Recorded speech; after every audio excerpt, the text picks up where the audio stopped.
What's going on, everybody? What's going on, everybody? What's going on? It's your boy, Rudy Rodriguez Showmont here with another edition of Hurricanes Unfiltered Live. Yes, we are live in the building. We are live tonight. Appreciate y'all jumping on board. We should be on here for probably about an hour and a half, chopping up about Miami Hurricanes football, what's going on across the country. Big game this week against Louisville. It is a big game, people. They cannot overlook Louisville. I'm telling you right now, they cannot overlook Louisville. Miami's better than Louisville. It's not even remotely close. But you can't FAFO. You cannot fuck around and find out because you're not taking somebody seriously. The reality of the remainder of this season is that Miami will be a double-digit favorite walking into every single game they have on the schedule, including the ACC championship game. They will be double-digit favorites every single game. They're going to be the hunted. They're going to be the Super Bowl. They're going to be the national championship for every single one of these teams. It's not an if, it's an absolute. They will be that. They will be the hunted. This is the day of people will want to ruin the Hurricane season. By the way, if you can't see what I'm wearing right here, I just got my new customized pendant here. Hurricanes Unfiltered. Don't know what you think. Let me know your thoughts. Try to zoom it out. It's rose gold over white gold. So check it out. Let me know what y'all thoughts are. Remember, we will be in the building on Friday night against Louisville. Game is at 7 o'clock. Tell you what, I don't mind a Friday night game. I hear people not liking Friday night game I hear people not liking the Friday night game. I'm actually perfectly fine with this Friday night game. I'm going to be real about it. I don't have any issues with the Friday night game because Saturday there's lots of college football. And the one thing that I miss out on when there's a Hurricanes game at home is that I don't get to watch much of anything else. So the fact that this game is on Friday, I'm cool with. I'm not upset about. So yeah, they got the Friday night game. If it was a road game, I'd probably have more concern, but it's a home game. I don't have much concern. Looking up and down, I mean, and even if it was, we got to be honest. This is about the Miami Hurricanes doing what the Miami Hurricanes need to do. This is about Mario Cristobal having the team ready to play. It's very, very simple. They've got to be focused right here. They've got to play for 4 quarters, not for 3, not for 2, but 4 quarters. And they cannot turn off the offense and defense like a damn light switch. It does not work that way. You cannot do that. They got Louisville this week. Next week, they got Stanford. That's a night game. Are you shitting me? Stanford's a night game? What the fuck is going on here? Enough of these goddamn night games, man. I had a Halloween party that night. Jeez Louise, man. I'm going to be real. I'm sick of these goddamn home night games. Some of y'all may love this shit, but Stanford sucks. Why is this game at night? Why? I don't understand this. I was for sure thinking this game would be at 12. God damn. They got Louisville, Stanford, SMU, Syracuse, NC State, Vatech, and Pitt. I'm going to tell you right now, Pitt's legit. That Pitt game does give me a little nerves. It's a road game in November. It is a road game on November 29th. Pitt is looking pretty decent. Pitt just knocked off Florida State in Tallahassee. They did lose to Louisville and they did lose to West Virginia, but they're not some pushover. Again, this is all about Miami, though. This is all about Miami. If y'all are in the room, please do leave a comment, drop a comment. Let me know you're here so I can acknowledge you. I appreciate you jumping on board. This is all about Miami. This whole thing. The rest of the season is about the Hurricanes and what the Hurricanes do. Because they're going to be favored in every game by double digits.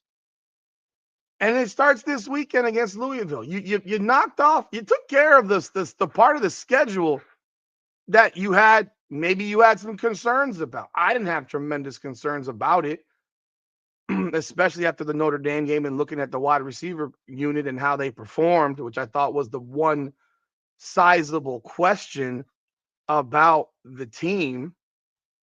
But man, it comes down to the Hurricanes being focused, locked in, laser focused, zoned in.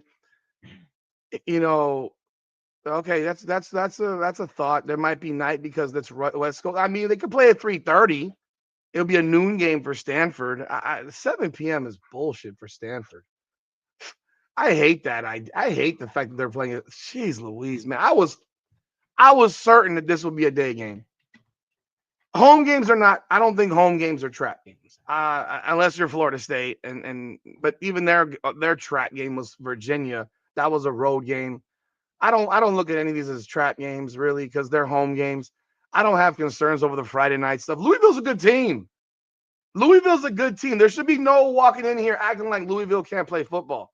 Louisville's 4-1. They lost their last game to Virginia, 30-27 or whatever it was. Yeah, 30-27 in overtime. Louisville's a good team. It was a home game for them. That's their first loss. But I will tell you, I'm not. I don't think that I don't know why you would overlook Louisville. Louisville's got some position. They got some players that can play some football. Reality, though, Miami's better everywhere. Miami is better everywhere. Louisville's got Miller Moss at quarterback, who transferred over from USC. He's a good quarterback. He's not an elite quarterback, but he's having a good year. He's throwing for 1358, 67% completion, 7 touchdowns to 4 picks. He's been sacked 13 times, though. So this could be the guy that you finally get an opportunity to tee off on. He's not a mobile quarterback. We have played nothing but mobile guys, even from C.J. Carr in the opener with Notre Dame. We have played. Oh, that 10 p.m. Cal start was dreadful last year. Yeah, that 10 p.m. Cal start last year was dreadful till 2 o'clock in the morning. Yeah, that was rough. But if you're a top team, you should handle your trash opponents. I don't think Louisville's a trash opponent, though. Stanford would be. I mean, absolutely. And I don't think the opponents that Miami's got down the stretch, believe it or not, the way people have talked shit about the schedule, they're playing Louisville. They got SMU. They're still a quality opponent. SMU is still 4-2. They're not a bad football team. They have a potent offense. They got an athletic quarterback. They got talented players. What they don't have is a defense. That's what they don't have. Their defense is not all that good. And Miami should dominate them, completely in terms of just from a perspective of, their defense just not being able to hang with Miami's offense. But SMU's still good. Now, Syracuse should be a wipeout. They don't have their quarterback anymore. So they're going to we'll roll that team. I'm not even worried about that game. I'm not worried about the game at all. NC State, they're a solid team. I mean, they're 4-3. They did beat Virginia. They did get wiped out by Notre Dame last week, though. And there is that local field. Their quarterback, C.J. Bailey, went to Chaminade, and he is going to be coming back home. Watch out. He might be a quarterback in Miami Hurricane uniform in the future. You never know.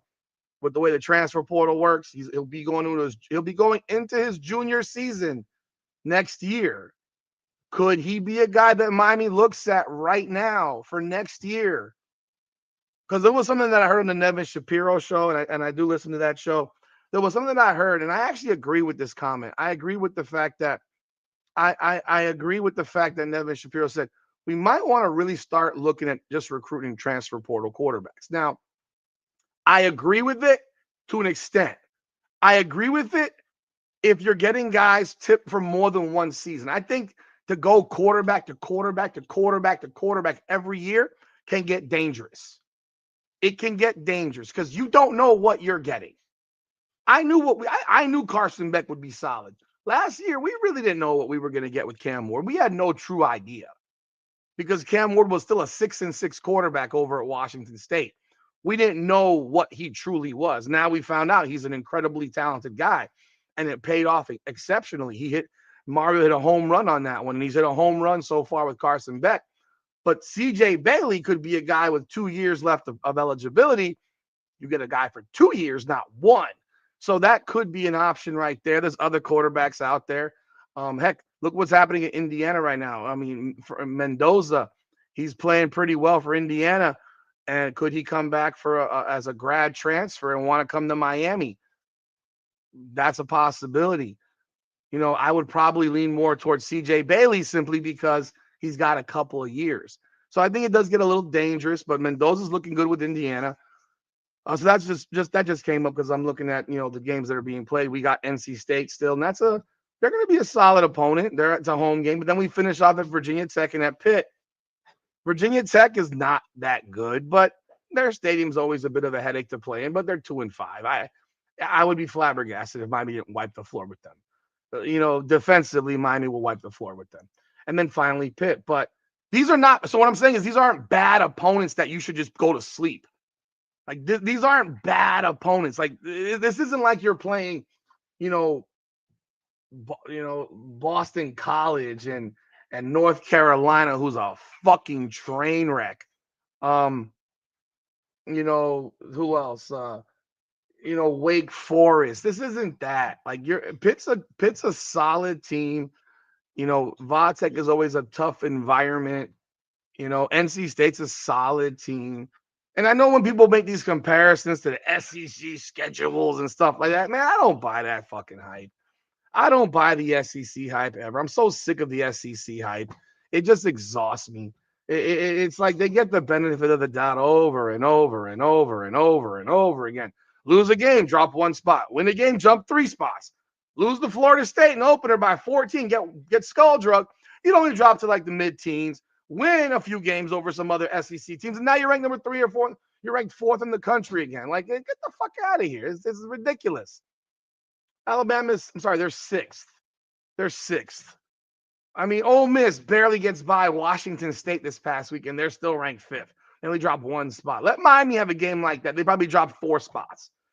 That's how they roll in these this damn voting. So, yeah, it can drive me crazy. Miami lost 8 first-place votes in a weekend. Why? How? Because we didn't play? I mean, seriously, a week ago, Miami had 21 first-place votes. Ohio State had 40. Oregon had 5. This is the AP. A week later, magically, Miami did something wrong and loses 8 first-place votes. Indiana grabs 3. And Ohio State jumps up to 50 from 40. Explain that shit. Which means they were all pulled from Miami. So what? The way Ohio State played Illinois impressed you? Did you watch the game? That same Illinois team lost 63-10 against Indiana. 63-10. Every game is different. I get it. I watched that Ohio State Illinois game. Was nothing earth-shattering about that Ohio State performance. They were good. They were okay. It wasn't elite. I completely agree, Efren. All these high school QBs that want to come for all this money and they're going to flop out. A lot of them will flop out. A lot of them won't ever be shit. So I don't think it's really. I don't think the 5-star quarterback in high school is what you're looking at. I don't have a problem with going for the transfer guys. I don't really. But you have to make them. They have to be the right fit and all that stuff. And he's done a great job in getting the right fit. Got to give Mario Cristobal all the credit in the world for that. But let's look at Louisville. Louisville's got Miller Moss. Miller Moss is thrown for 1,358 yards. Like I said, he's been solid. He's a stationary QB. Miami's pass rush should be chomping at the bit to tee off on this guy. There was a stat about Ruben Bain. Where did I see it? It was today.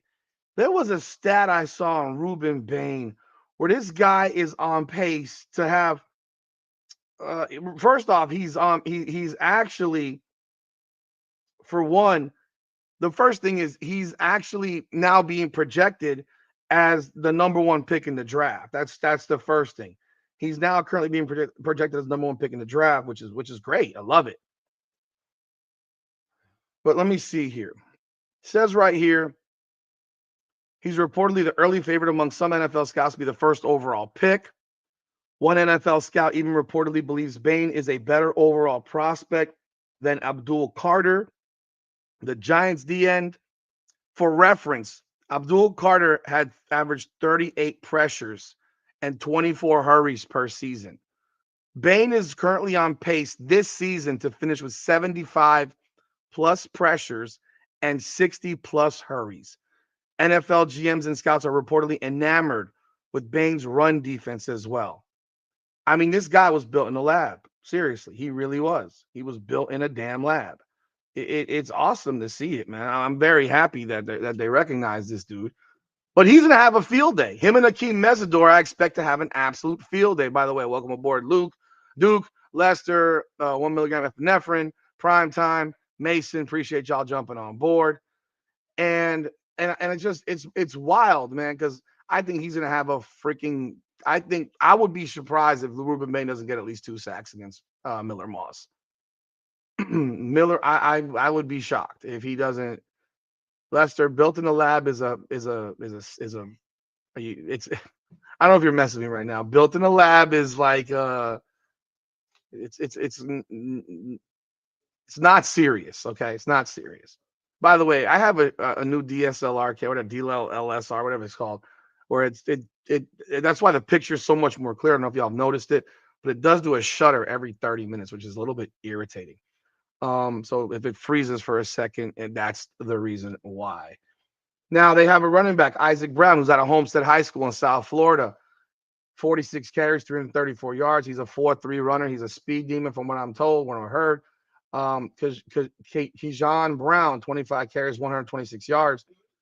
Now Isaac Brown's averaging 7.3 yards per carry, but he has a 78-yard touchdown run. So if you scratch off that one carry for 334, you get him down to 256 divided by 45. He's averaging still about 5.7 yards a carry.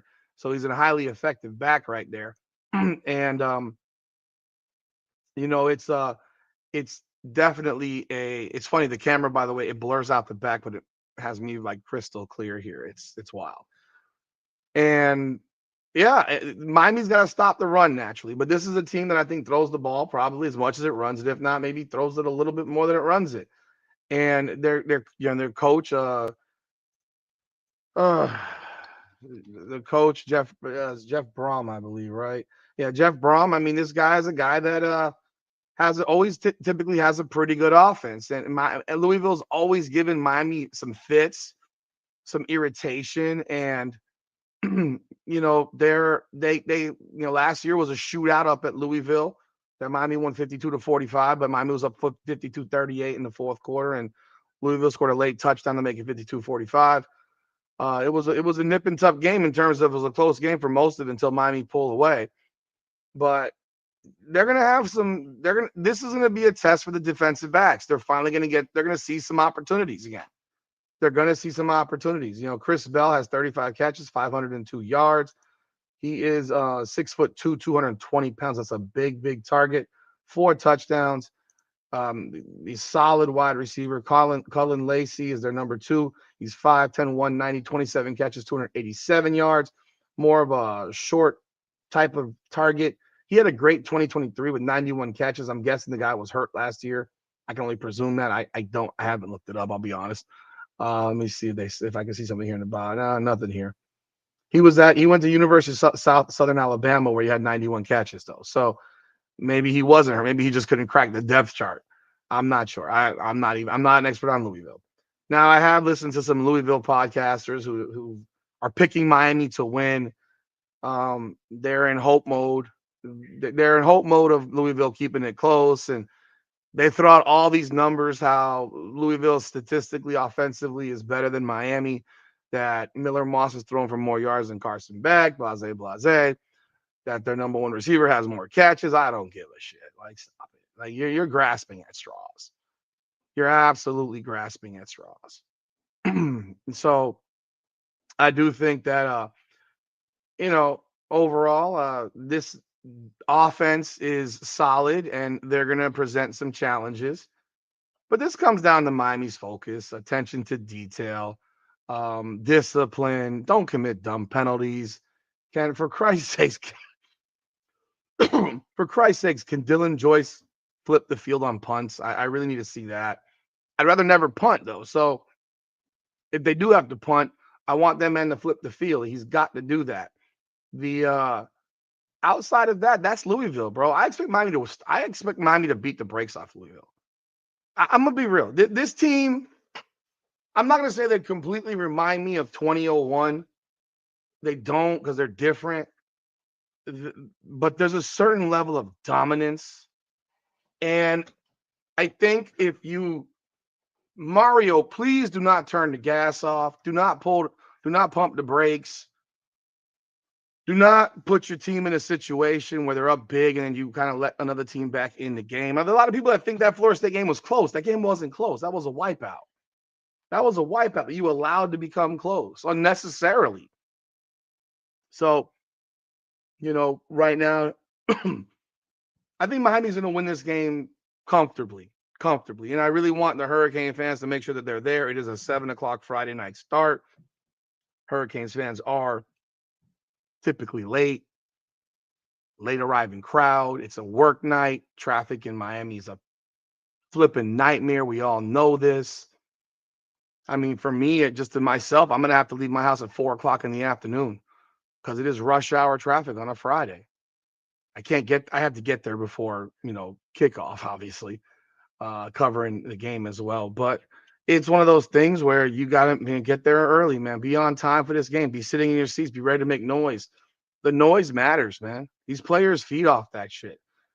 Miami has, God, man, I hate going too far ahead of myself with stuff like this because I've been so used to having my heart broken, against teams that are not good enough, that should not even be on the field with Miami in the past. And even then, they shouldn't have been on the field. Like the fact that Miami can recruit top 15 classes every year and have competitive games against these ducks who recruit 1-star and 2-star athletes drives me absolutely crazy. Just being honest about that. But when you look at the fact that their defense is dominant, and it's not dominant on paper. That's the thing. It's dominant based on what you're seeing, because numbers wise, they're not. They're not a top 5 defense. Ohio State has number 1 scoring defense. Oklahoma's number 2. They just lost. Texas is 3rd. They've lost twice. Indiana's 4th. I think Indiana's really legit. LSU's 5th. They lost. Miami right now is actually sitting at 1, 2, 3, 4, 5, 6, 7, 8, 9th. So Miami's average giving up 13.6 points per game. Now think about the fact that we gave away fucking 22. What was it? 19 points in the 4th quarter to Florida State. Even the Notre Dame game kind of took the foot off the gas there too. Can't do that type of thing. Hey, welcome aboard, Jay Jan. Appreciate you. We look as good as we have since our last chip. I like our O and D lines, but our safeties and our wide receivers being dominant is everything. Let's go Canes. Yeah, I agree with you, man. Thank you for the support. Let's hit on that. Let's talk about that. Poyser and Bryce Fitzgerald and Jacoby Thomas. These dudes are some dudes, man. We got some dudes there. Jacoby Thomas. I got to do a video on Jacoby Thomas individually, because Jacoby Thomas, man, this kid embodies everything that I'm looking for in a Hurricane. He embodies it all. The attitude that nobody was happy after beating Florida State because of how the game ended. That's old school stuff, bro. That's the new generation is happy to win football games. The old generation wants to mud stomp your fucking ass. Am I not right about that one? They want to mud stomp you. Like, bro, unbelievable. That kid. I mean, the plays that he makes. Bryce Fitzgerald, scary good freshman. Good Lord. I tell you what, Jacoby Thomas, the way he's playing, could make himself a 1st-round pick. Fuck all the measurables.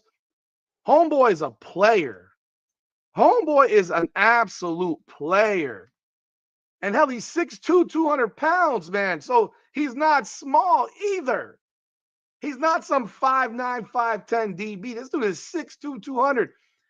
He can make himself a 1st-round draft pick the way he's playing this year. I'm just keeping it real. That's just my opinion. Welcome aboard, Carl Olive, appreciate you. Thank you guys all for jumping on board. And then when I look at and I look at Poiser, this guy's brought an attitude, man. That dude is a hitter. I love these three guys, and and OJ Frederic, and we have a good defensive backfield this year. This is not the guys that we had last season. This is a different type of group, and I think Corey Heatherman has made an absolute massive impact on the team's success with the violence, the swarming, the excitement, and how they play. It's exciting to watch. They give 28-3 against Florida State going into the fourth quarter. It's like you couldn't have scripted it better, albeit I think we probably should have been up 42-3. I genuinely do. I genuinely do. And that's why turning it off in the fourth quarter pissed me off so much, because there was no need for it. There was no need for it. Miami team is different through this year. Though this year, I agree. I completely agree with this. That's the thing. It's like last year, you knew that there were massive holes. You knew the defense was not good. It didn't take a rocket scientist. You didn't have to have 20/20 vision to see that defense wasn't good last year. You knew it wasn't good. Like, period. You knew it wasn't good. But this year's defense is elite. You're talking about their top 10 in scoring, their top, 1, 2, 3, 4, 5, 6, 7, 8, 12, 13, 14, 15. They're number 16 in yards. Like, listen to the teams ahead of them. Oklahoma, 211. They just lost. Missouri, 224. They just lost. Apparently, Missouri's defense wasn't good enough to keep Alabama out of the end zone down 20-17 in the final 3 minutes of that game, by the way. Toledo Rockets, who gives a shit? Indiana, 229. Like I said, their defense this year is legit. They're the scariest team out there to me, believe it or not. I think they are the scariest team out there. They make me think more than freaking Ohio State. I'm not so impressed with Ohio State. Ohio State's 5th. Appreciate you, man, Carl. Thank you so much. I appreciate you jumping on board. I thank you for supporting the show, man. Thank you, man. We're doing it every Monday night, 9 p.m. Of course, we got videos throughout the week that we drop. I got some more content to drop tonight. Like I said, I'm doing a piece on Jacoby Thomas because that kid has earned it. I'm going to be doing one on Bryce Fitzgerald as well. This kid has earned it. Like, I want to give love to the players individually, just on performance. I reward performance. I can't reward them with money, but I'll reward them with coverage and shouting them out on videos, because I think that's pretty dope. These other teams that are here, James Madison, who gives a shit? Iowa, who cares? Oregon, Texas Tech, they've been good this year. San Diego State, again, who cares? Texas. Louisville has a number 1, 2, 3, 4, 5, 6, 7, 8, 9, 10, 11. They're 12th in yards per game. They're the number 1 defense in the ACC. But now let's look at who the fuck Louisville's played. Louisville's played the big bad Eastern Kentucky. Woohoo! 51-17. The big bad James Madison. Woohoo! 28-14. The big bad Bowling Green. Woohoo! 40-17. Woohoo! They beat Pitt 34-17, 34-27 in a game that they trailed 17-0. Good win. And then they lost to Virginia. Let's not act like they're playing the world beaters of America. They're not. And I will take my schedule. I'll take the Hurricanes schedule over all these cupcake motherfuckers that these teams are all playing. Cupcakeville I don't like Cupcakeville. And that's why I'm not tremendously happy to hear that they cut the series with South Carolina next year, because you kept the cupcakes. The cupcakes don't help the ACC teams. Cupcake City does not help Miami next year. Having FAMU and Central Michigan, I think Central Michigan is the team they play next year. One of the two. Central Michigan or Western Michigan. People were saying, okay, because of the additional game that each conference is adding, that they had to drop somebody, and both teams agreed. Well, if one team doesn't agree, then you can't just drop somebody, right? Yes, sir, Jay Jan. We seem very prepared this year. We seem that way. Heatherman's got that defense on point. Shannon Dawson, I like what he's doing. I like that he opened up the playbook a bit on Saturday. You cannot let your foot off, but we still need Mario to not make these timeout errors and turn off the offense errors and turn off the defense errors. Think about this. I mean, you think you've won. Your coach has basically said, we're running into a prevent defense. We're going to prevent. Because that's what they played prevent.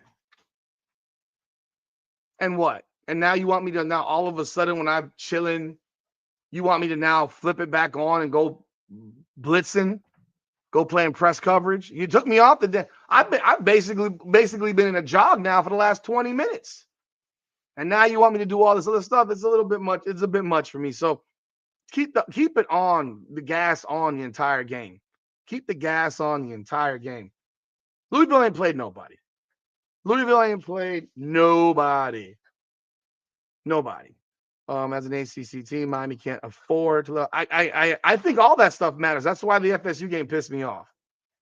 That FSU game pissed me off. You know, I think Miami's gonna skull drag Louisville. I'm gonna be real. The first quarter will tell me a lot, but I think Miami's gonna jump out early and beat the brakes off. Like, this is not the team that you saw last year that can jump up 21-0 on Syracuse and then completely fucking implode because they can't stop anybody. Like, this is not that team. This team jumps up 21-0, shit's over with, and it's gonna be a bludgeoning. It's gonna be a bludgeoning. Yeah, I believe he needs to chill. He's a tremendous recruiter. Tremendous. I trust his recruiting without fail, no question about it. But man, just get out of the way, bro. You don't have to do too much. You know, what did who was it? What year was it? Forget what year it was. I don't know if it was in 2000 when they hired Coker. When they hired Coker for Butch Davis, it was like, we got all the weapons right here. Just let us go. Or maybe that was in the 90s when they said you got a Ferrari or a Lamborghini in the driveway. Just get out the way. I remember what someone said that years ago. Maybe it was Lamar Thomas. He always had those good lines. It was like, you got a Ferrari in here, just don't crash the car. Type shit. It was Coker, yeah. It was like, you don't crash the car. Don't crash the car. Let these guys be who they are. And I think that Mario Cristobal might want to do that too. It's like, don't crash the car. You've built this car. Let this Rolls Royce Cullinan run people. I think that's how it's pronounced. Run motherfuckers over. Let that damn Rolls Royce run people over. I'm not with the race cars. I'm more of a classic type of, sophisticated luxury. The Rolls Royce, the Bentley. I can't fit in a damn Lamborghini. It's just too uncomfortable. So, but man, yeah, like let those guys go, man. Because I'll tell you right now, Carson Beck's performance against Florida State, man, that could have been a 356 touchdown game. It could have been a 356 touchdown game for him, but they turned it off. They turned it off. Like, FSU was daring you to run the ball. They had the whole damn box full. And you want to put in Jordan Lyle to run in the back of people's backs. He's not the same back as Mark Fletcher or Marty Brown. Those guys are trucks. Lyle's a speed one. Not even a Urus, Lester. No, I don't even like. That's like a freaking station wagon to me. I look like a damn station wagon.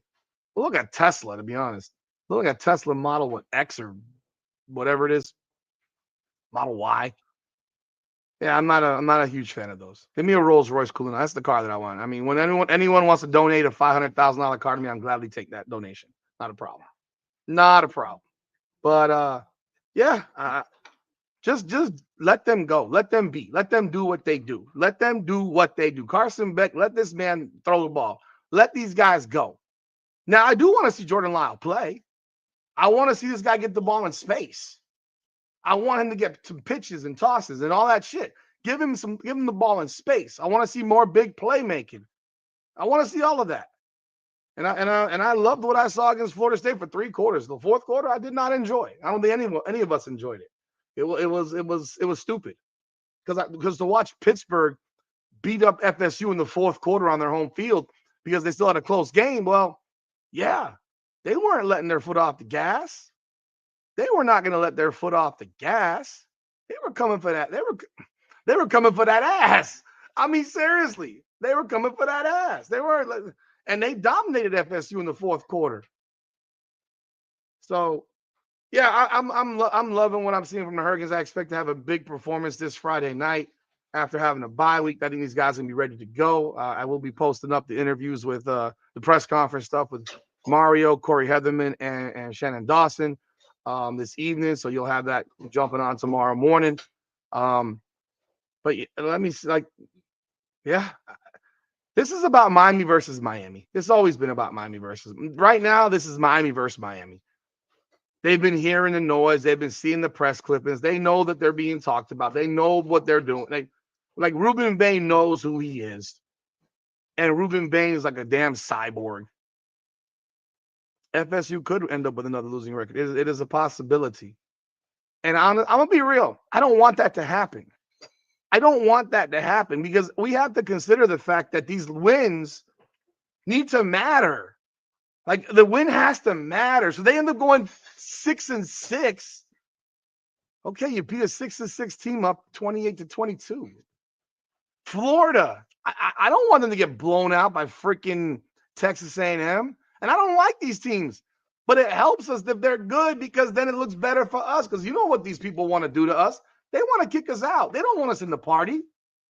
They don't want us in the club.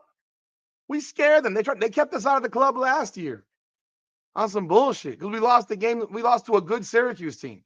Yeah, that was our bad. Georgia Tech damn near beat Georgia. It wasn't like Georgia Tech was trash either.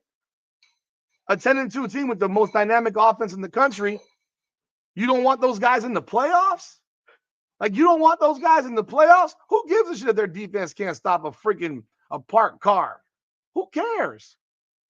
Like, who gives a crap if they can't stop a parked car? The reality was, no matter who Miami played, they were going to put up 40 points.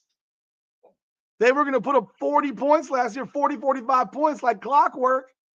They were going to score and score and score. So maybe they lose 52-45, but they're not going to lose 52-10.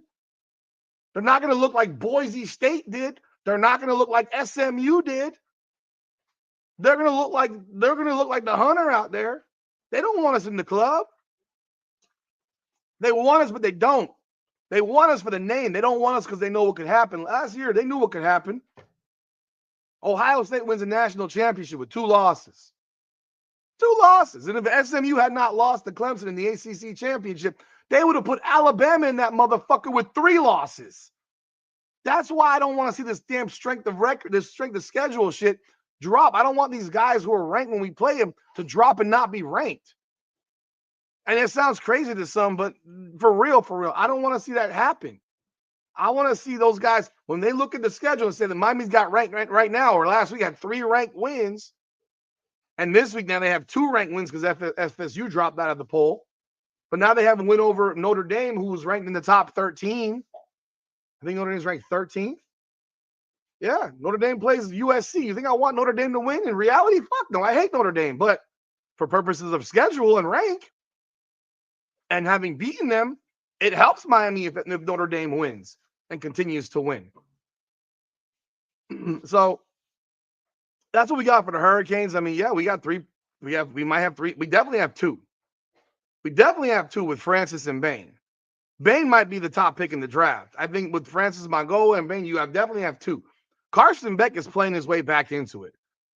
He is playing his way back into being a first-round pick. And I'll tell you what, Jacoby Thomas is playing his way into being a first-round pick. That kid is incredible.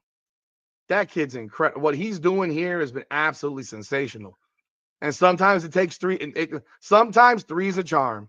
From Tennessee to MTSU to Miami, maybe the 3rd time is a charm.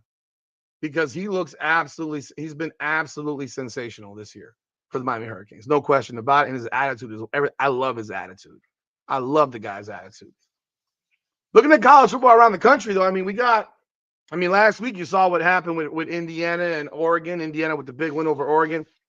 I think Indiana's a legit team. I think Indiana is one of the more legit teams in the country. Their offense is strong. Their defense is strong. Love their coach. They're good. They are good. And they are a team that will have to be watched out for. Their schedule the rest of the way is cupcake. I mean, realistically, it's a cupcake-ass schedule the rest of the way. They don't have any teams in there that are worth a dog shit as far as – let me see. Let me confirm. They don't play Ohio State. I know that for sure. The rest of their schedule, they play Michigan State, UCLA, Maryland, Penn State, Wisconsin, Purdue. They're going undefeated. They're not going to lose to these teams. I'd be shocked, shocked if they lost to one of these teams. Then they'll probably play Ohio State in the Big Ten championship. More than likely. Ohio State actually, I believe Ohio State's schedule is a little bit tougher. Let me check.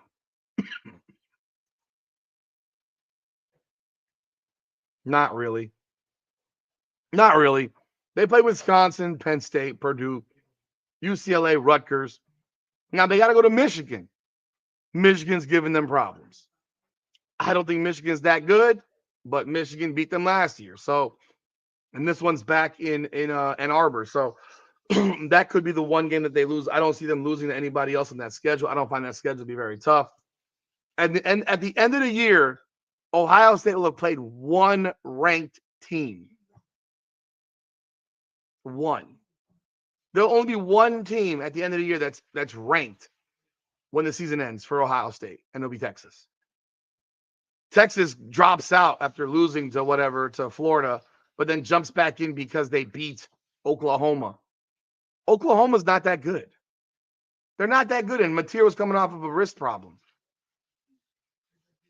You know, oh, we got a hater in the building. Miami will get whipped in the playoffs. Okay. By whom? By whom? The inept Texas? Who is going to beat Miami? Who is going to whip Miami in the playoffs? Please let me know. Oregon, who just lost to Indiana and barely beat a trash can fucking Penn State team? Who? Miami beat Notre Dame. Ole Miss damn near lost to Washington State. So please tell me. Alabama lost to Florida State. So who? And Georgia lost to Bama. Let me know who they're going to get whipped by. Let me know. You must be an SEC Big Ten guy. I got to imagine that you are a Big Ten SEC guy. Got to be one of the two. Because that's preposterous. No one's whipping this team. No one's whipping this team. I'm not saying they can't be beat. No one's whipping this team. Nobody. Nobody. Not a chance. Not with this defense. When you play defense like this, you're not getting whipped by anybody. Nobody at all. But yeah, the rest of the country this week, there's some games. I don't think Georgia Tech will beat Miami this year. I don't think Georgia Tech beats Miami this year. Here's the thing. Miami gets to the playoffs. Miami gets to the playoffs, right? Let's say Miami wins the ACC. This is the playoff schedule. They'll play in the Orange Bowl in the quarterfinals.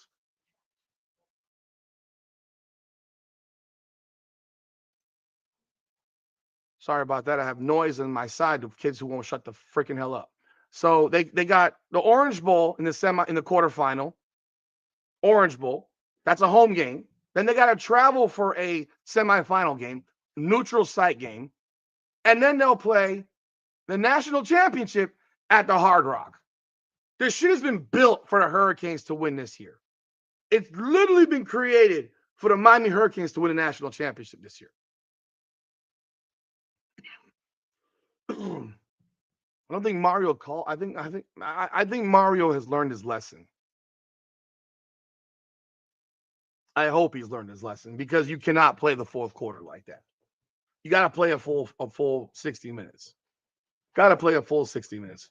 Georgia Tech should have lost to Wake Forest. Like they should have lost that game. Georgia Tech's good, but they're not elite. They're not great. They're good. They're a good team. You know. Again, this is a different Miami from last year. A different Miami from last year.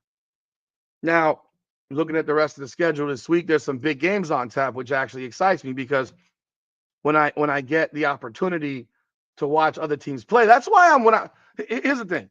I got all the TVs, bro. You know this. I was watching games from 12 to 1 o'clock in the morning this past weekend. I watched like 15, 16 college football games again. I watched a bunch. I watched a lot of games. And when I'm watching these games, I'm looking to see if anything's massively impressive. And I'm going to be real. There's nothing massively impressive. There are good squads. Indiana impresses me more than anybody. Ohio State has not done anything special. Nothing special to me. You know,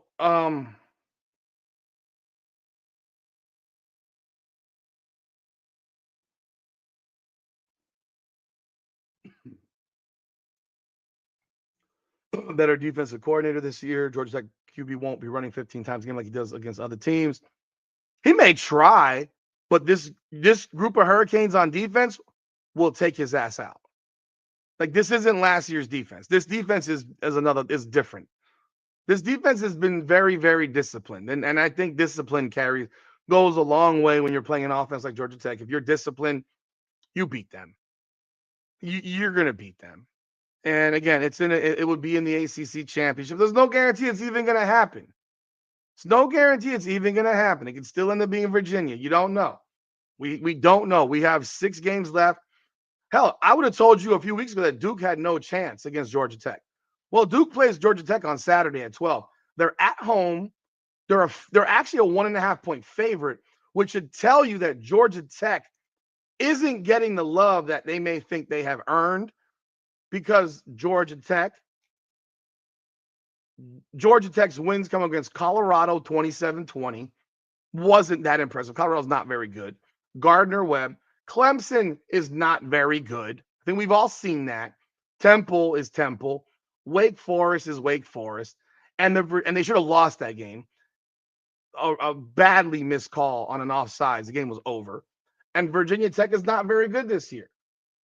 So now they're playing at Duke. If you asked me a few weeks ago if Duke would have a chance in this game, I'd tell you, hell no. But Duke has been playing better. They won 3 straight games after losing to Illinois and Tulane, but they now have wins over NC State. They blew out Syracuse, and they blew out Cal. They blew out Cal on the road. On the road. That's impressive. Remember, I mean, to travel cross country, is not an easy job. It's not an easy thing to do. So I think that was massively impressive by Duke. And I'll tell you what, I think they're going to give Georgia Tech all that Georgia Tech can handle. I don't know if they're going to win the game, but 3 weeks ago, I would have told you they would have gotten mud stomped by Georgia Tech. This year, the USF win over North Texas. I watched that game. North Texas is not a bad football team. Are they a championship level team? No, but they're not a bad team.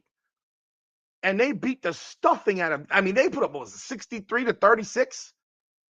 And everything that USF gave them, they gave it away in the first quarter with turnovers. They gave them a lot of shit with turnovers. If USF wins out and goes 11-1, yeah, absolutely, they're better than UNLV. I would take them over UNLV as well. So, let's see. So, yeah, you have a few games on tap this weekend that I think are of note that people should be watching out for. LSU, number 10, is traveling to Vanderbilt. Number 17, can Vandy recover from the loss to Alabama? The loser of this game is out of the SEC conversation. The loser of this game is not even in consideration for the playoffs. This game is huge. This is a 12 noon start on ABC. Vandy's a 1.5 point favorite. The winner of this game has life in the SEC. The winner of this game still has life in the playoff picture. The loser of this game is done. They're done. I don't give a shit what's left. They're done. If Vanderbilt loses, they're going to drop into the top 25. If LSU loses, they'll just be exposed for the shit turd they are that can't score points on anybody. Like, this team doesn't score points, people. I don't understand how the hell they think LSU is any good. They scored 17 points against Clemson, 23 against La Tech, 20 against Florida. I don't care about Southeast Louisiana. 19 versus Ole Miss and 20 against South Carolina. This team averages less than 20 points a game against Division I opponents that are worth a salt. I don't know if Southeast Louisiana is a Division I or Division I AA opponent. So I don't want LSU. The fact that they're ranked 10th offends me. Offends me, man. It's bothersome. Now, yeah, the winner of that game has life. The loser's done. You got Georgia Tech at Duke at 12 on ESPN. That's a big game in the SEC, in the ACC. I mean, hell, Duke is 3-0 in the ACC, by the way. They are 3-0. They are undefeated in the ACC right now. Yeah, that Garrett, that Nussmeier guy, they had him as a Heisman favorite, like as one of the top quarterbacks in the draft. Like that's ridiculous. You got Ole Miss at Georgia, number 5 Ole Miss at number 9 Georgia, 3:30 on ABC. Georgia's a 7.5-point favorite. I think Ole Miss is a fraud. I always think they're a fraud.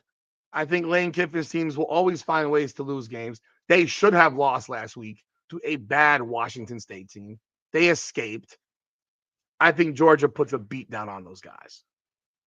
I think Georgia puts an absolute stomping on Ole Miss. And I don't think Georgia's that good. I thought Georgia got a gift last week versus Auburn. A gift. That game was Auburn gifted them the game. They said, here you go. Here you go. We don't want to win. We can go up 17-0. Our fucking retard quarterback is going to fumble the ball at the one. That's not a nice word. Not supposed to use the word retard anymore. Sorry. Fumble the ball at the 1 foot line. Come on. Dude. He fumbled. That dude, if he scores at 17-0, that game is over with. Oh, Duke, by the way, I watched the Florida State game, and, I watched it without emotion because when I'm watching it for the Hurricanes, I'm emotional. Watching it without emotion, I'm watching how bad FSU's defense is. The fact that Miami didn't score more pisses me off. Pisses me off that we didn't score more points. Because their D-line could not get an ounce of pressure on Heitschel from Pitt. Could not get an ounce of pressure. And their DBs suck. Them dudes are trash. They can't guard anything. Their defense is not good. I'm irritated that we didn't score more. And especially considering they stuffed the box. We should have been airmailing their ass the whole fucking game. Yeah. Not impressed by Georgia. Not impressed by Auburn. Not impressed by Ole Miss. Again, SEC love, man. SEC love. You got Virginia's hosting Washington State. Let's see if Washington State go to Virginia and beat Virginia. Again, that doesn't mean shit in terms of the ACC. Don't even understand why they're playing Washington State 7 games into the season. That's a bit weird. 7:30 p.m. You got Tennessee, number 11, versus at number 6, Alabama. Bama's an 8.5-point favorite. I thought Bama escaped Missouri. Missouri, I thought another one that gift wrapped the game. I mean, Bama has recovered and has been winning some games against good opponents. They beat Georgia, they beat Vandy, and they beat Missouri back to back to back. But again, this is the SEC, so everyone's ranked. Everybody's ranked. Like, look at their schedule. They got South Carolina, LSU, Oklahoma. Then they throw in Eastern Illinois at the end. And then they have Auburn. So, I mean, I said it when they played Georgia the first time. I don't think that game would have knocked them out had they lost it. And I don't think that they're knocked out if they lose this game against Tennessee, personally. I don't think that I don't think losing to Tennessee would knock them out of the SEC conversation. Now, it could if they don't get to the SEC championship, but everyone's lost in the conference except for them. I'm sorry, them, Texas A&M, and Ole Miss. So everyone's pretty much lost. So you only got 2 others, and Ole Miss is going to lose to Georgia. So there's 1. So they're not knocked out of anything. But that's an important game. And if Tennessee loses, they're done. They're done. Welcome aboard, Ben. Appreciate you. Let's see what else we got here. So I think that's obviously a big game. 8.5-point favorite. It's in Alabama, 7:30 ABC. 7:30 USC at Notre Dame on Peacock NBC. ND's a 9.5-point favorite. Duke, I don't find the upper half of the SEC to be that damn good. I'm just being honest because they just lost. They lost to the fucking middle of the road ACC team in Florida State. They cannot see. This is the problem. They do not get a pass for losing the first game of the year. If FSU ends up going 5-7, if they go 5-7, do not tell me. I do not want to hear, oh, well, they beat all these SEC teams. I don't give a fuck. You lost to a 5-7 Florida State, and it wasn't competitive. They beat your ass. I do not want to hear it. I don't want to hear it. Again, like I said, I don't want to hear that they didn't lose. They lost to a good team. They lost to they would have lost. Now, I want FSU to go 8-4, 9-3. I want them to be decent for hurricane purposes. But if they end up being 5-7, Miami beat that team. Alabama lost to that team. I think Clemson stinks. I think Clemson's the most overhyped team in the ACC. I think fucking Dabo is a dummy. I think Dabo's a dummy. He lost to a shit LSU team because his quarterback sucks. Cade Klubnik is garbage. He's not good. The overhype of these players today drives me mad. Does it look like it? It drives me crazy. Cade Klubnik was a Heisman candidate. Garrett Nussmeier was a Heisman candidate. Arch Manning was a Heisman candidate. Are any of them Heisman candidates today? 6 weeks in? No.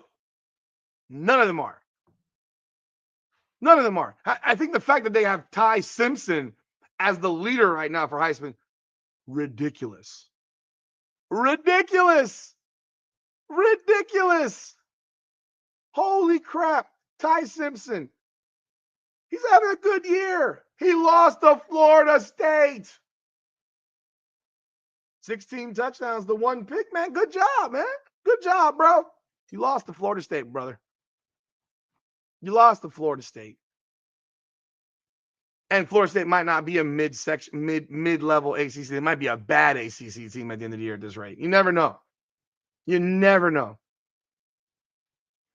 They don't have much of a running game. We'll see when they play competition out. I don't know. We'll see. We will see. They still got games left against Tennessee, LSU, Oklahoma, Auburn. I mean, they're at Auburn. Maybe Auburn finds a way to hurt them this year. I don't know. I don't like Alabama. I'm honest about it. I think they get a privilege that nobody else gets. They get the greatest privilege on earth. Nick Saban privilege. It still exists. Like it still exists. Like that. Alabama being great for so long has carried over to Caleb DeBoer. He gets the privilege of it. As long as they're 10-2 or better, they're gonna they'll get in the playoff. They'll be an at-large playoff team at 10-2. They'll be at 10-2. They're an at-large playoff team. I would bet on that. I would absolutely bet on that. I believe that because I think that Alabama gets a privilege. That Notre Dame game against USC, big game for Notre Dame. Notre Dame, if they win out, is in the playoffs. Notre Dame, if they win out, is in the playoffs. The fact that Notre Dame is ranked 13th with 2 losses, it helps Miami. And their other loss was to Texas A&M by a point. But Notre Dame treatment, they get love too. They get this extra level of love that they haven't earned. I mean, Notre Dame, 9.5-point favorite against USC. USC is decent. They're decent. I think Notre Dame wins this game handily, personally. There's a big one, though. And then you have the last game that's on the evening of ranked opponents. It's Utah, 23rd against BYU, ranked 15th. Obviously, it's a big game for the Big 12. It's a big game in the Big 12. Utah already has a loss in the Big 12. They lost to Texas Tech. They cannot afford to lose this game. If they lose this game, they're probably out of the conversation for Big 12 championship game. So we shall see. This game is at Utah. It's at BYU. So I think BYU wins that game. The Miami hate's real, J-Jan. It's always been real. They want the Miami publicity. They don't want the team. They want the publicity Miami brings. They don't want the team. If that makes any sense. They will hate if Miami wins a national championship, you will see it'll look like the people that love Floyd Mayweather. The people that love Floyd Mayweather and there are people that absolutely despise Floyd Mayweather. And large majority of people despise Floyd Mayweather. A large portion of the country despises Miami. Hell, in my live last night on Sunday Night Heat, if you were on that, there were people on there referring to the Miami football players as ghetto thugs. That the Miami team in the 80s, they were all ghetto thugs. Like, this is still being said 40 years later. 40 years later, the ghetto thugs. Does anyone remember what Lawrence Phillips did? Nebraska. Does anyone ever refer to the Florida Gators under Urban Meyer as the Florida Gator ghetto thugs? And they had half the team arrested. Like it's aggravating, because I kind of responded to that guy and say, hey, you know who the quarterback of that team was? Oh, that white dude from fucking New York, from Long Island. Vinny Testaverde. Was he a ghetto thug in your opinion? Why? Because they wore camouflage? Because they wore camouflage. They were going to war. Who cares what they wore? If they wore that today, that shit would be celebrated. They would be celebrated. That wearing it in 1986, though, was a problem. The hate is real. It has not gone away. They want the publicity that the University of Miami brings. They do not want Miami to win a national championship. They don't. They don't, because if Miami does, you already know it's going to open the floodgates. Let Mario Cristobal, the guy that everyone says is not a very good coach, but an elite recruiter, let that man win a natty in Miami. He should have won one at Oregon, to be honest. I mean, that 12-2 season at Oregon, he should have won the national championship that year. That team he had at Oregon that was 12-2 with Justin Herbert, it was ridiculously good. But let Mario win a national championship. First of all, Mario Cristobal's going to get an extension. He's going to get an extension this year. He should get an extension. I mean, if they went 10-3 last year, then you're going to be a great team this year, regardless of whatever happens. Going to be a great team again this year, a better team than they had last year. The recruiting is obviously looking really, really good. I mean, think about this for a second. Think about this. Just for example, they do have seniors. I mean, like Keelan Marion's a senior, Keontae Scott's a senior, Mohamed Toure is a senior. Look at this guy. Look at Akeem Mesdor's a senior. Ruben Bain will be gone, even though he's a junior. Joshua Moore's a freshman. Mark Fletcher's a junior. He's not turning pro. Justin Scott's a sophomore. Marty Brown's a sophomore. He's not turning pro. Xavier Lucas is a sophomore. He's another one of the guys they brought in. They brought that kid in from Wisconsin. Zachariah Poyser, he's a sophomore. Jacoby Thomas is a senior. But there's a lot of strong young talent. Obviously, Malachi Tony's a freshman. Raul Aguirre's a junior. Elijah Laughlin's a sophomore. Marquise Lightfoot's a sophomore. Bryce Fitzgerald's a freshman. Hayden Lowe's not even playing this year. He's a freshman. He got hurt. Armando Blunt's a sophomore. Let's see who else. You got Pringle, who's a freshman running back. Dylan Day, who lit that motherfucker up from Florida State, is a sophomore. Like OJ Frederico, another sophomore. They got a lot of good young players on this team, man. A lot of really good young talent who are only going to get better. Only going to get better. Just trying to look at anyone else popping off here. And you already know that on the offensive line of scrimmage, that Mario Cristobal is going to have guys. He's going to have guys. He's going to lose some guys this year, but he's going to have guys. Like he's going to, Samson Okunlola is going to be back more than likely, I would presume.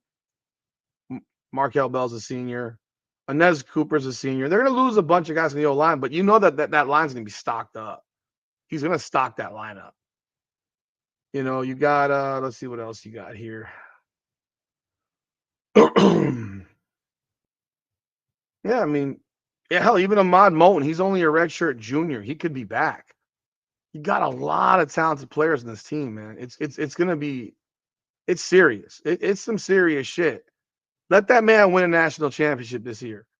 The floodgates will open. Yes, it will absolutely reduce the centralization of the Big Ten and SEC. Absolutely. But what it's gonna do also is it's the recruiting he's already been able to do. Like when you can recruit guys when you're not good, that speaks volumes.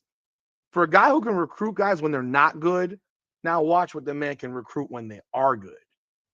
Like let's keep it real. Let's see what he can recruit when they are good. Everybody's going to want to come to Miami. He's going to have to turn people away, and that's where we're going to have to see the recruiting skill of knowing which guys you're turning away. And they're going to continue to hit that portal. They're going to continue to hit that portal. There's going to be guys that are saying, hey, yo, I want to go to Miami. Miami got the money. Miami's cutting checks. And Miami's winning football games now, too. That a national championship this year would be, I mean, I don't want to call it program changing, but yeah, it's a program changer. It changes how everybody looks at this program. Like, we could be real. It's been a long ass time since we've tasted winning. It's been a long time. Hell, I remember in 01. I remember in 2000 when we went to the Sugar Bowl and smashed Florida. I went to the game. Smashed Florida. And people, Oklahoma plays Florida State or whatever, and Oklahoma beats Florida State, was it 13-2 or whatever that game was, or whatever that bullshit was. And you're sitting here like, that Oklahoma's petrified of Miami, didn't want to play Miami. It would have been a home game for the Canes. And I remember, because we hadn't won in 10 years, the feeling we had in 01 when we won the championship after 10 years. Like, imagine that now. You're talking 24 years, 25 years, 24. The feeling that will be in this city if Miami wins a natty this year, it'll be like, I don't want to say it'll be like the Dolphins winning a Super Bowl, because I don't think that'll ever happen in my lifetime as long as Tua Tagovailoa is my quarterback and Mike McDaniel is my coach and Chris Greer is the GM and Stephen Ross is the owner. But it's going to be pretty significant. It would be pretty significant. Miami's going to be able to recruit guys guys are going to be knocking, guys will be calling. It would be calling. And in a sense, last year, when Miami lost the bowl game to Iowa State, I was really upset because I thought winning 11 games mattered. And I do think it still matters. I hate the guys sit out from bowl games. I fucking despise it. It really bugs me. It really, really bugs me. But yeah, if they had won that game, they'd be 11-2. That'd been their first 11-win season in 20 plus years. Like, that's special shit. You win a natty this year, and they have the tools to do it. They have the players to do it. They have the roster. They have everything in place. You do it, you're changing the country. You're changing the landscape of college football again. Because it won't even be about the U is back. I don't want to hear the U is back shit no more. I want to hear the U is here. The U is now. The U is present. The U is now, here, present, and in the future. Because I think that will change the future of this program. Going 12-2 doesn't. Winning that national championship does. It's just my opinion. It's a huge, huge thing to me. And they have a lot of young players that are coming. I mean, you can build on this roster. You can build on it big time. You absolutely can. I mean, you got leaders on this team on both sides of the ball. You got guys that are grateful to be here. You got guys that are passionate about being here. I mean, it's the days of the loyal college football player doesn't largely exist anymore. I think we all have had to accept that. Like the loyal college football player doesn't exist. Like what allowed Alabama to kill everybody for so long was that one, Nick Saban had a bag of money to give away that no one else was giving away. No one will snitch on Alabama in Alabama. Tuscaloosa, Alabama will never. You'll never have newspapers going for going after Alabama. Like Miami has had the Miami Herald, the Sun Sentinel. These newspapers have gone after Miami. They have been like taking pride in writing stories to hurt the Miami Hurricanes football program. That does not exist in these other locations. You know, he recruited a better class after 5 and 7 than did 20. Yeah. No, he recruited. He's been a hell of a recruiter, man. He's been a hell of a recruiter. But yeah, that loyalty thing and Alabama. So what happened with Alabama was you got a backup 5-star defensive tackle and he doesn't play. Well, fuck that. I'm out of here. I can go make $3 million over there and I'm going to start. Why would I stay here? Like that difference is huge. That difference is huge. You might have Alabama could go 3 deep for a while with 5-star defensive linemen, wide receivers, offensive linemen. Like they had backups they had 5-star backups. It was like the Hurricanes in 01. Miami had 38 first-round picks on that team. 38 first-round picks. Sean Taylor came off the bench. He was a backup. Like, to think about that. That man was a backup. Antrell Roll was a backup. Like, these guys were backups on this team. It's bananas at how, and Alabama, now that everyone can cut checks legally, well, they're not staying. You can flip a program in a season right now. You can flip the program in a season now. And it absolutely does rebuild the fan base. It makes going to games fun. I hope the stadium on Friday is packed. I want it to be packed. I mean, I do wish that Miami had an if not an on campus is impossible, but a near campus stadium. I wish they did, even though it would be mad inconvenient for me because I live in Pompano Beach, North Broward. But I would love that. I would love it if they had an on campus stadium, or a near campus. Like, I don't understand why there wasn't conversation with the Inter Miami soccer team about making a dual purpose stadium for football and soccer. Didn't make sense to me. That to me would have been a logical thing to do. That would have been a logical thing for me because it's not that far from the campus. I mean, it really isn't. It's by the airport. It's probably 15 minutes from campus. It's way closer than Hard Rock is. Oh, let me see. I think you posted it. Did you post that up there about their? Oh, let me go back. You put a comment about that. I missed that. I apologize. I saw what you said. He said. I think you posted it. Brom said he asked a few coaches how good the U defense is. It's better than any front in the last 3 to 4 years in the SEC. Wow. That's wild. That's respect, man. That's some serious praise. Now, don't let it get to y'all heads, but that's serious praise.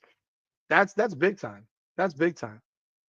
So if we have the best front offensive and defensive lines in the country, and the best that even in the SEC over the last 3 to 4 years. No, I'm not talking about Coral Gables. I'm talking about Miami Freedom Park. Inter Miami is building a stadium for the soccer team, and I don't understand why the Miami Hurricanes were not in the conversation about having a dual use stadium. Yeah, there's no land in Coral Gables. No, I know that. I mean, the conversation for years has been Tropical Park. That's never going to happen. It's never going to happen. They have the land there, but it's never going to happen.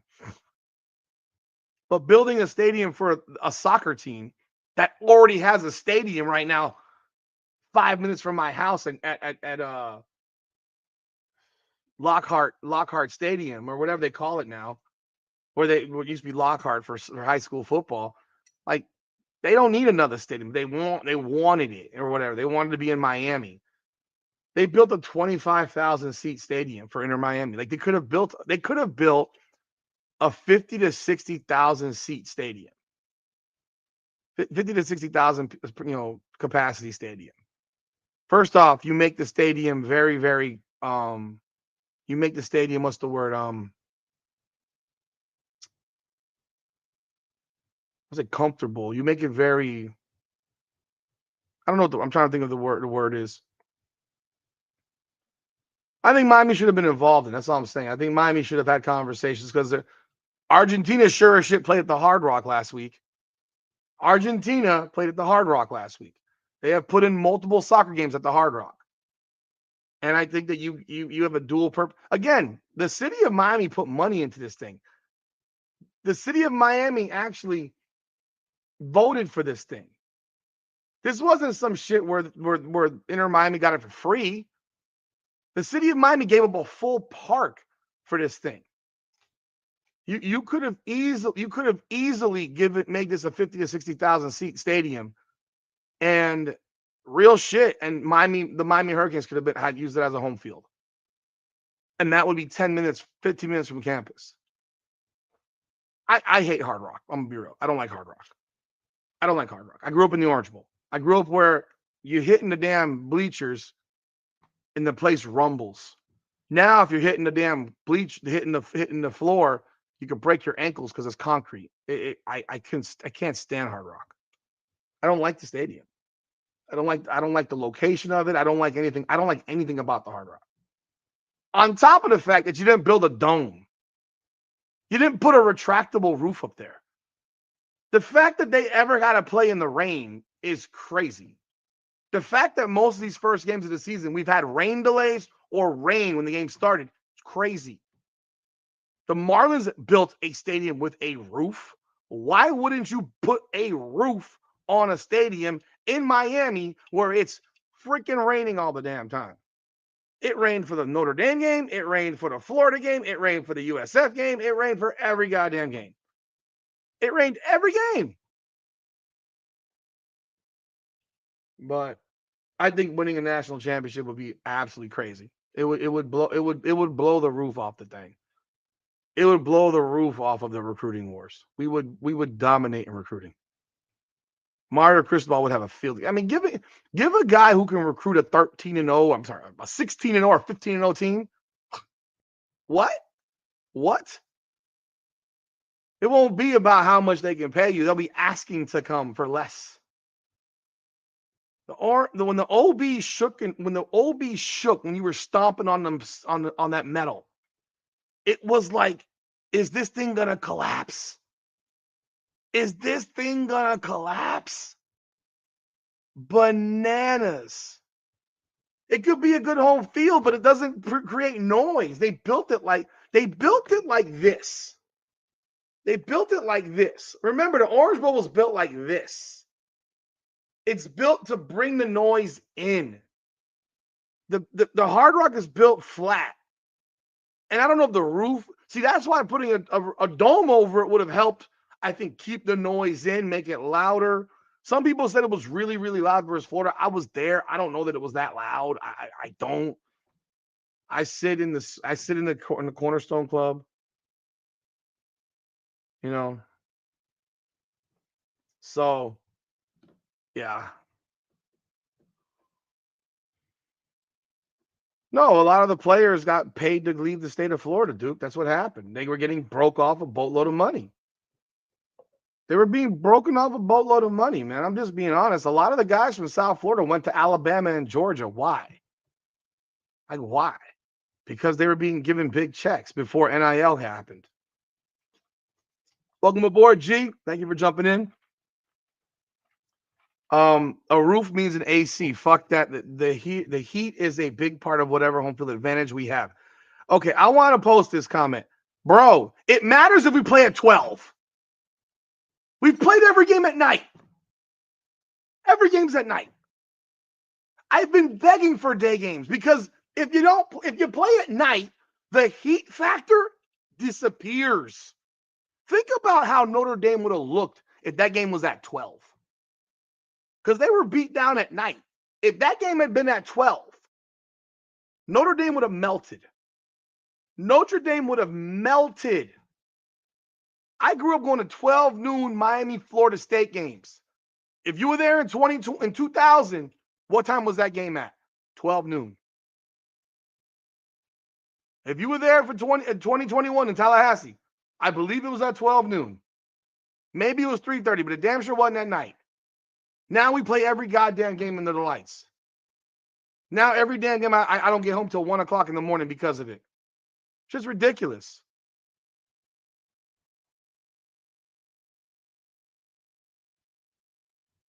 South Florida talent has always been about speed. I covered high school recruiting forever. South Florida. So yeah, I'm not talking about putting a roof on if it's hot. I'm talking about putting a roof on if it's raining. That's what I'm talking about. If it's hot, leave the roof open. If we have 100-degree heat, leave the roof open. I'm only talking about specifically when it rains. Put the roof on so we don't have a field that's waterlogged. Oh, I don't blame anybody for going to Saban over Golden, but I'll tell you this. In 2008, when they hired Randy Shannon, I was screaming for Mario Cristobal to get this job. I was screaming to the heavens for Mario Cristobal to get the job. Now, he was an FIU coach at the time. And at the same time, he did. I mean, obviously, as you see, he does have issues with game management. But the recruiting, I mean, are you kidding? You kidding? The South Florida talent has always been about speed. Linemen have always come from elsewhere. The offensive linemen have typically come from outside of South Florida. There's not been too many great South Florida offensive linemen. But speed guys, running backs, wide receivers, linebackers, DBs, defensive linemen, we've had a lot of them dudes. A lot of them dudes. Offensive line, yeah, you got to go outside of South Florida.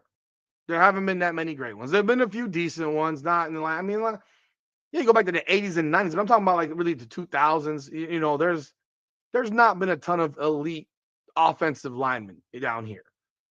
But everything else, we still produce it. We've been producing it. They've all gone elsewhere. Look at the fact that Jeremiah Smith is the best receiver in the country. The best receiver in the country. He's from South Florida. And he got offered more money to go to Miami. And he chose Ohio State. Chose. And now his brother's going to Ohio State too. I mean, I don't know how good his brother is.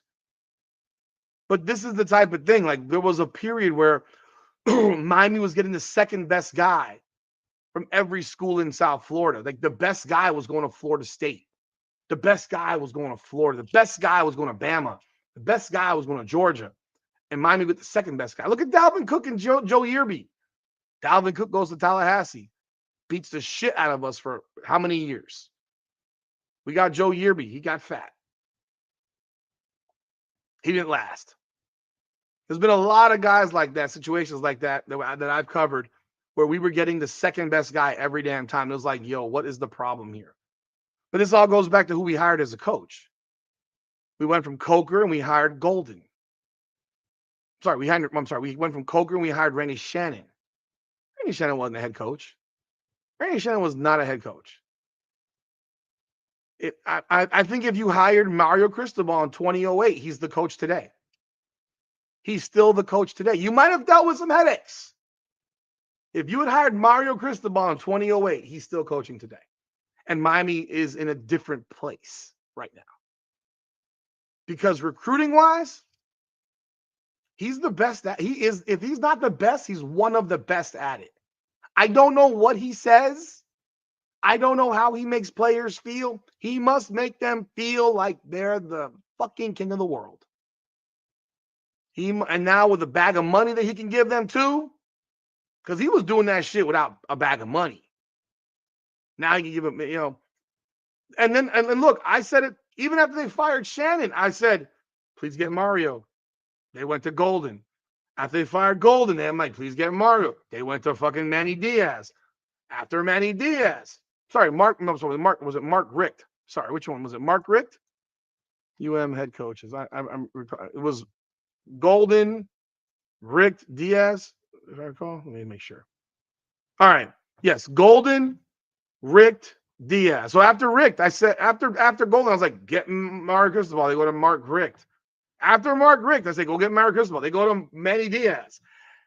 They finally went to fucking Mario Cristobal after Manny Diaz. I mean, they could have avoided a 17-year, 20-year shit turd product by going to the best recruiter in the country and had his ass down here in South Florida back in 2008. Or then in 2011. And then in 2016. Then 2019. Like, they dropped the ball there for so many years with this guy.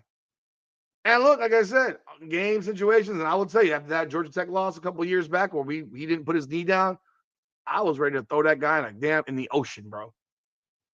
But I gotta acknowledge it. You gotta give credit where it's due.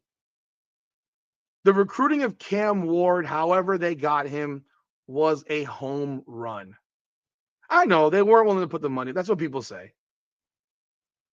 No, I hated Donna Shalala. She was the worst. I fucking despised that woman.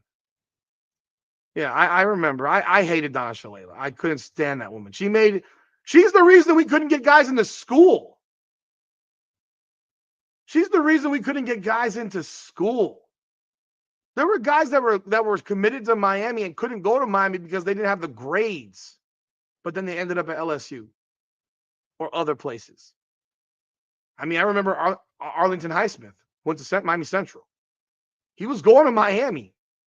Couldn't get in. They're academic rigors. Motherfucker, they're playing football. They're not going there to get a college. I mean, I'm going to be real. These guys ain't going to college to get a college degree. They're going to college to get an NFL degree. If they get a college degree at the same time, then great. These dudes are going to college to get an NFL degree. And they'll know after a few years if they're going to be an NFL degree or they're going to get their free college degree. He couldn't get into Miami. There were a lot of guys that were like that. That's one that always sticks out of my brain because he was an elite high school linebacker at a Central. Oh yeah, the Nevin Shapiro shit hurt. Of course.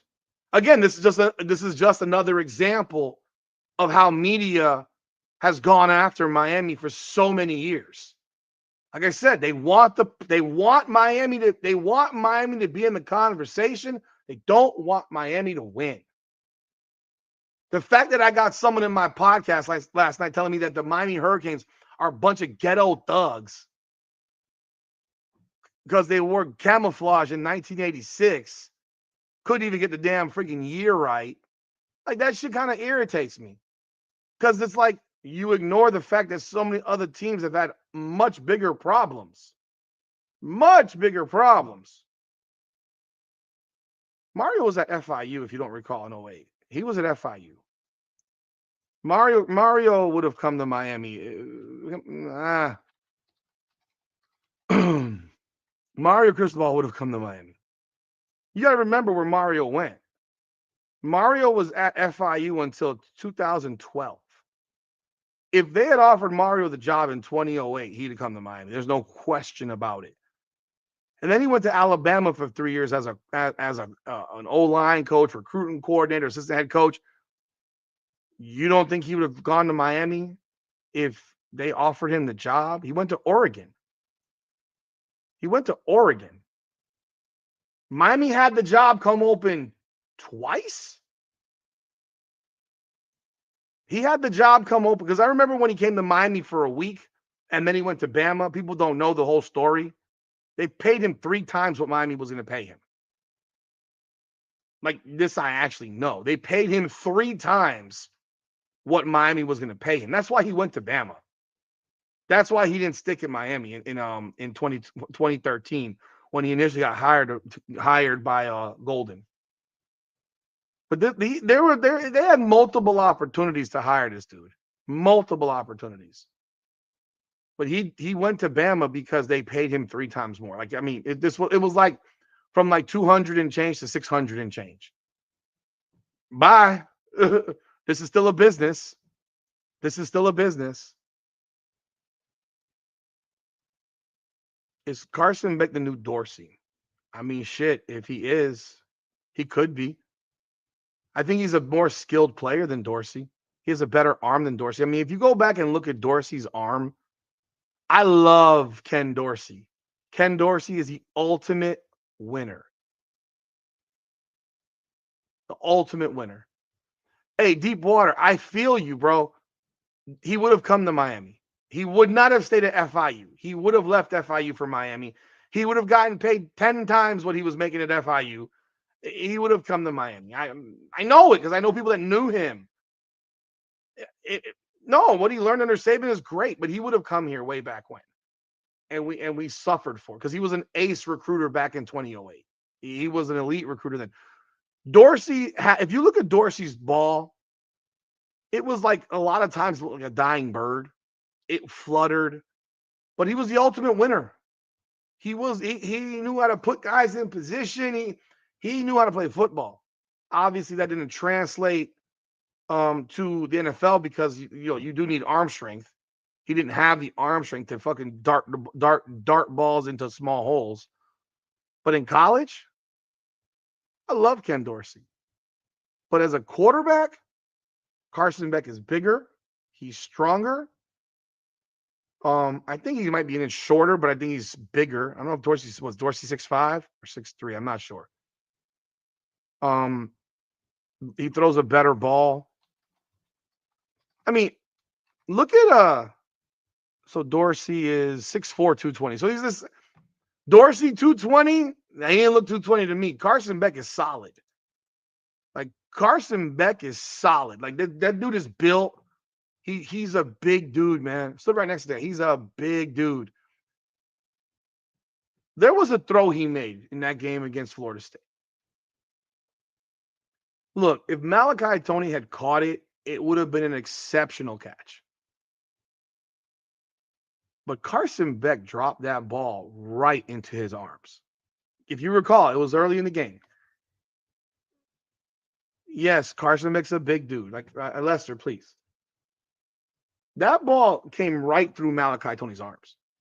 I mean, he was being covered exceptionally well, but that ball went right through Tony's arms. It would have been a great catch, but that throw was exceptional. It was exceptional. He makes the throws. The throw to hit Tony on the flea flicker, perfect ball. Perfect ball. He throws a nice deep ball. He has a solid arm. I mean, skill for skill, he's probably better than Dorsey. Skill for skill now. And look, hey, the man's 29-3 at quarterback. Dorsey, I think, was 30, ended up 38-2. So what does he have left? So he has 7 games left now, so that can make him to 36. Carson Beck, if he goes undefeated, will finish his career at 39-3 as a starting quarterback in college football.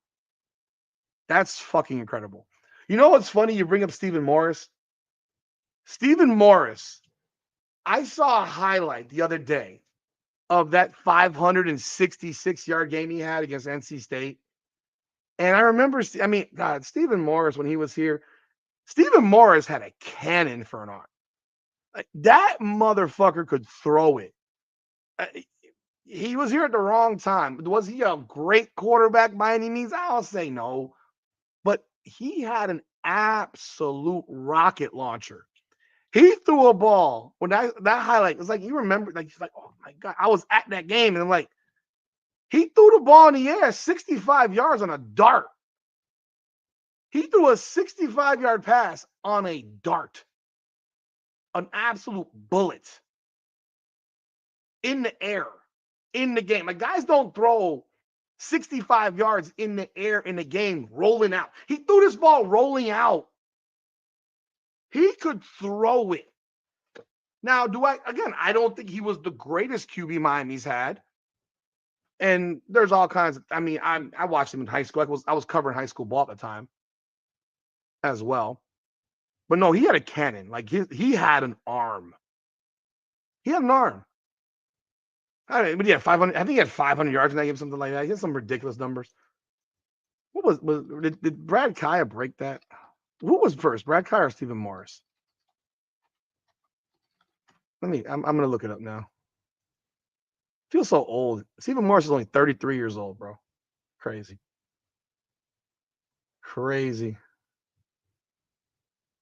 Yeah, he threw for 566 yards. 566 against NC State. I mean, he had a rocket launcher. He could throw the damn ball. No, and this, hell, I tell you what, in last year's office, Stephen Morris would have been prolific as well. I mean, there were so many other problems, unfortunately at that time. Just unfortunate. There's a lot of guys that played over the last 15, 20 years that you just are like, you wish they could have played at a different time.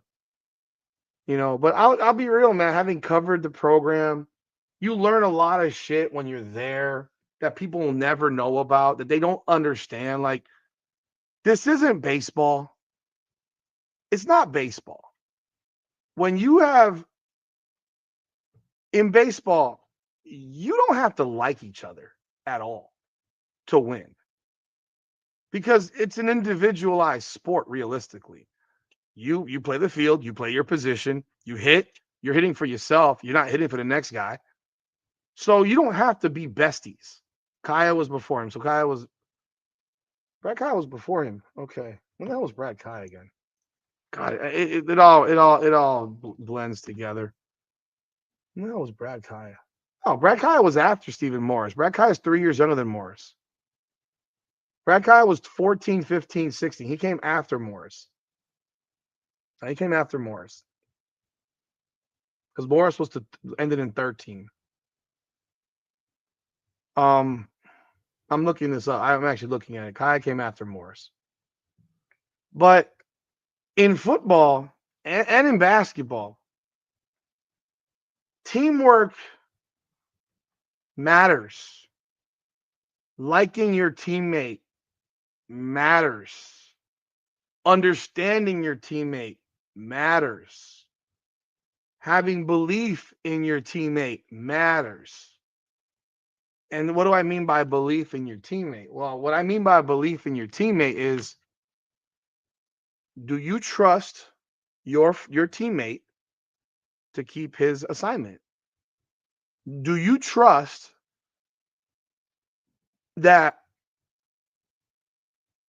if you do your job, he's going to do his job? What does that mean? Okay, we have an end around. Okay, DN's crashing in, chasing at the end around. Defensive end is crashing in. This one's crashing here, but you're hoping that this guy is keeping his contain on the opposite side, because if he keeps his contain, the end around's dead.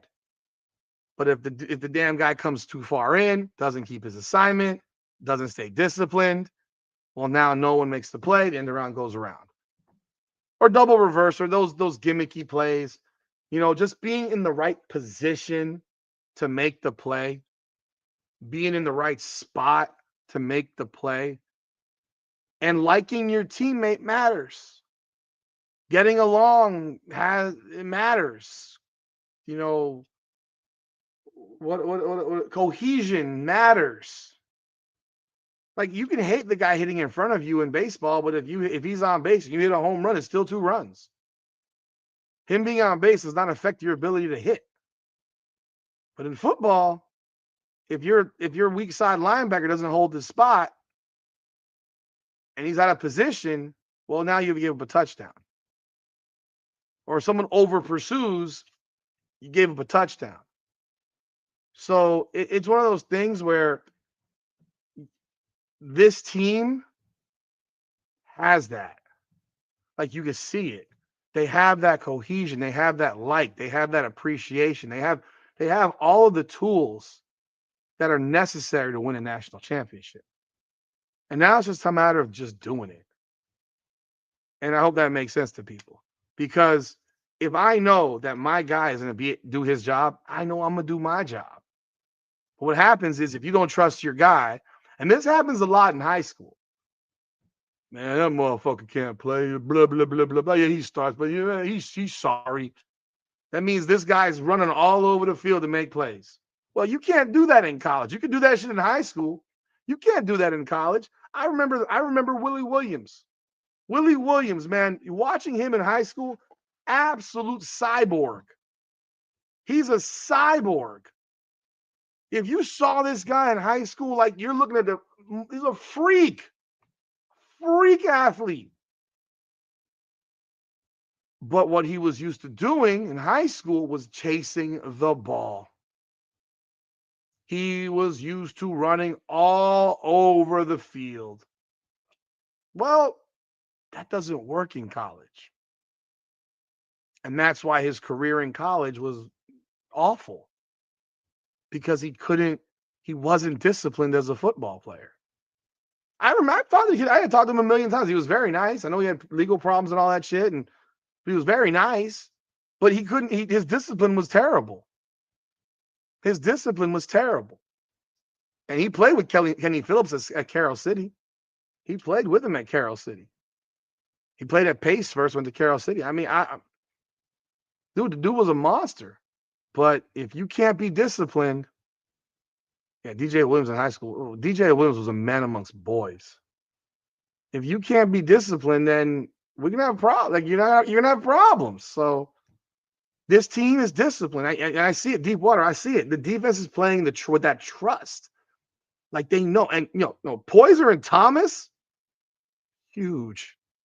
I mean, I don't know if you were here early on. I talked about Poyser and Thomas. Those guys, the secondary is legit good. Last year, them dudes couldn't cover their body with a blanket. This year, those dudes are everywhere. Man, I love this defense. And that's why I look at this team and I'm like, bro, this defense is legit. This team is scary good. It's scary good. But man, I will, Friday night, if you're going to be at the game, I come in through the blue parking lot. If you're at the game, I do have lanyards. Come grab one from me. I'm going to be passing them out. I sit in the Cornerstone Suites, CC 254. If you're on the suite level, come grab one from me. I don't leave the game till well after it's over because I can do the press conference. But prior to, I'm typically there about an hour or so early. So I will be handing these things out as I walk in. And then I'm making some other swag and merch. This merch is on my website, Hurricanes Unfiltered. I got T-shirts like this as well, polos as well.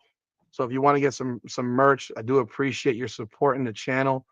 The link, if you want it, I will provide it to you right now. I'm just going to give you the link to the Hurricane stuff because that's probably all that you want. If you're interested, take a look. Take a look at the merch. If you like it, please do grab something. I appreciate it. I have hats, T-shirts, hoodies. There's women's crop tops. So do check it out. I appreciate it. And that'll do it for this week, man. I'm going to have videos coming the rest of the week. I appreciate y'all jumping on board. Deep Water, Jay Jan, Lester, Duke, epinephrine. I don't know what this 1 milligram of epinephrine is, but G, what's going on again? Carl, appreciate you coming on. Frank R. And let's see what else I saw in here. Ben, you were in here for a minute at least. I don't know if you're still here. Mason. If I missed anybody, my apologies. But again, thank you all so very, very much for jumping on board this live every prime time. Okay, I see you as well. Every Monday night, 9 p.m. I'm hoping that, I'm expecting I'll be having some good stuff to talk about on Monday night, 9 p.m. But do be here every Monday night. We do it live right here. Hurricanes Unfiltered Live, and there'll be videos dropped throughout the week. I do cover combat sports. For those of you who are Hurricanes fans, if you're combat sports fans, I cover BKFC, I cover the UFC, I cover PFL, cover boxing. I'm big into BKFC. There's a big BKFC fight down here December 5th. A lot of fighters, local fighters, will be on that card. So I do have a lot of stuff on combat sports. I cover all sports, man. Cover all sports, but Hurricanes, I'm a diehard Hurricane fan growing up. I founded inside the U.com with Chris Stock and David Lake years and years ago. So if you want your best content on sports, you can definitely go get it inside the U.com. They have the best and most up-to-date stuff on recruiting, etc. I ain't covering recruiting, people. I'll do broad strokes over it. Those guys do recruiting, man. They know what's going on at all times. And also, I do have a website. If you haven't gone to it yet. Come On Now podcast. Actually, it all links back to Come On Now podcast, but you can type in hurricanesunfiltered.com. You can go Hurricanes Unfiltered. Let's see here. Hurricanes Unfiltered. And it links you right into the site. The site is actually Come On Now podcast. You go hurricanesunfiltered.com. I have write-ups. I do some write-ups. I got some videos posted there that link you back into the YouTube channel as well. So appreciate y'all. God bless. If you haven't done so yet, also hit up the social media. Hurricanes Unfiltered on Instagram. So do follow us over on Instagram. I appreciate y'all. That will do it for tonight. Appreciate y'all once again. This is Hurricanes Unfiltered Live, powered by Come On Now, the podcast. Come on now.